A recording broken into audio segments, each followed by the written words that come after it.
కొద్ది రోజుల క్రితం కేటీఆర్ బావమరిది ఇంట్లో ఒక ఫంక్షన్ జరిగింది.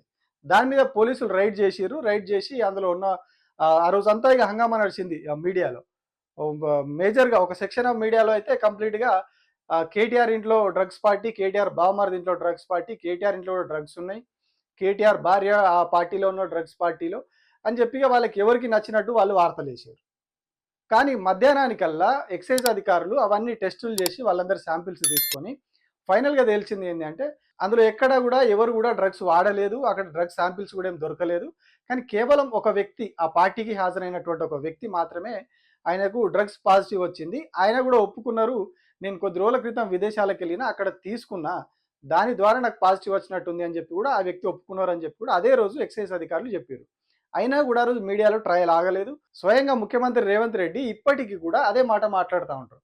ఎవరన్నా ఇంట్లో పార్టీలైతే వండుకొని అది చేసి తింటారు తప్పితే, ఇట్లా డ్రగ్స్ తెచ్చుకొని పార్టీలు చేసుకుంటారా ఇంట్ల? ఈ సాంప్రదాయం ఎక్కడనన్నా ఉందా?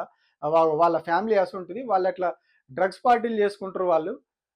గృహప్రవేశ ఫంక్షన్‌లని చెప్పి వాళ్ళు డ్రగ్స్ తీసుకుంటారు, డ్రగ్స్ పార్టీలు చేసుకుంటారు అని చెప్పి పదే పదే మాట్లాడతారు. అసెంబ్లీలో కూడా మాట్లాడిర్రు ఇవే మాటలు. అసెంబ్లీలో అధికారికమైనటువంటి ఒక చట్టబద్ధమైనటువంటి వ్యవస్థ అది. అందులో కూడా పోయి మాట్లాడిర్రు.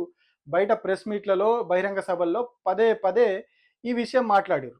వాళ్ళ ఇంట్లో డ్రగ్స్ తీసుకున్నారు. అది డ్రగ్స్ పార్టీ, డ్రగ్స్ పార్టీ అని.